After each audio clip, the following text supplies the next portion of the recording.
But we've been talking about how there's been this Never Trump movement that continues, calls to dump the Electoral College. We've got the final vote in with the popular vote. People still not giving up on this idea of Trump not, becoming president. They just don't want to see it happen. And if he does, they're looking to impeach him. Do you think that's likely to happen? Or at least a movement, an effort to try to make that happen? Well, people can talk all they want, but the way I look at it, 2/3 of people in the country believe in false narratives. So this is just another one of the false narratives that people like to think about. So you're not buying it? No, that there's some conspiracy there to get him out of office? Oh, no, there are people who want him out of office, but they represent the false narrative. We just went through 8 years of listening to a president of false narratives. It's now time to get America back again. And Mr. Trump, and soon President Trump, is what the people elected to get us to be back to a normal country.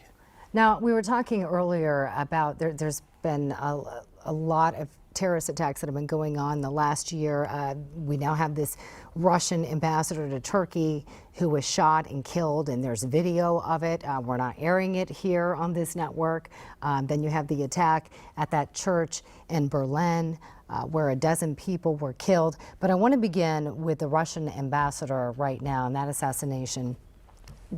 How or could this cause any more tension between the U.S. and Turkey? I don't think it causes that much tension between the U.S. and Turkey because this was a Russian ambassador killed in Turkey. America didn't really have that much to do with it. But we could be impacted by this. Well, the terrorists don't need an excuse to impact us.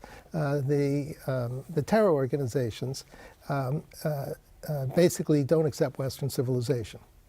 They don't accept the right of Christians or Jews or Hindus to exist.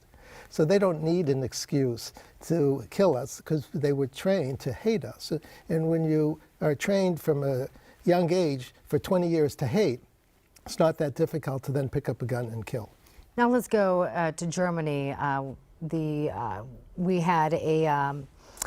We talked about that a dozen people were killed there. Earlier we were playing music, people singing "We Are the World" right outside of that church.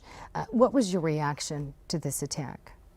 Well, this is, it's horrifying to believe that basically human beings can behave like animals. And Western civilization has to get its act together and protect itself from basically animals that are out of their cages. And our governments collectively are failing in adapting to the situation. Now, I want to go to NBC News. They report that President Obama told Russian President Vladimir Putin that interfering with the U.S. elections could result in an armed conflict. There's been a lot of talk about this, about the Russians hacking in and interfering with our election. NBC also reports that back in October, the president used, quote, red phone that directly connects to Moscow to send the message to Putin that if you continue to interfere in the election, we will consider it an act of war, using the phrase armed conflict in that message. Now, the CIA and other intelligence agencies agree that Russia interfered in our election to help Donald Trump win. A lot of back and forth on this. This obviously isn't going away. Some people are calling for more investigations.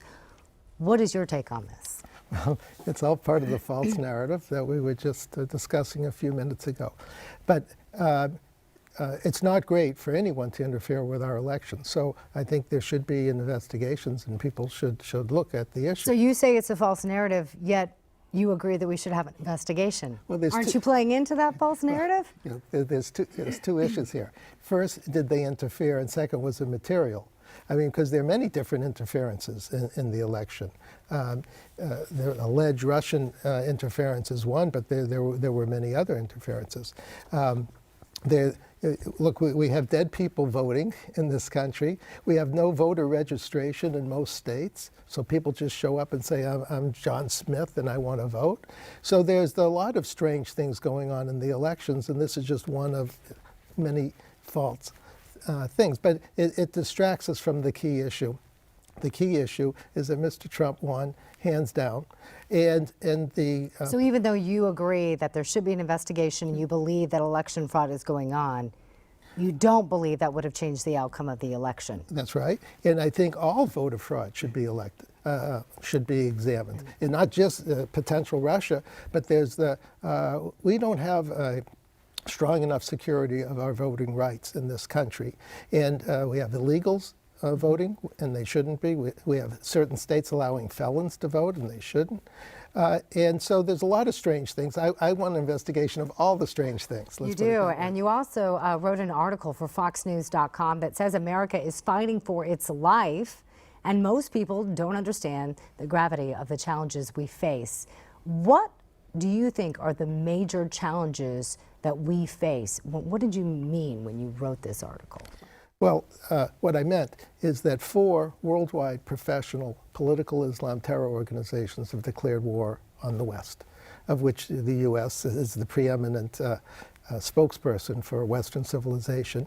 And these 4 terror organizations all have different techniques to undermine Western civilization, but they would all agree with the statement that Christians, Jews, and Hindus will convert to Islam or we're going to kill them.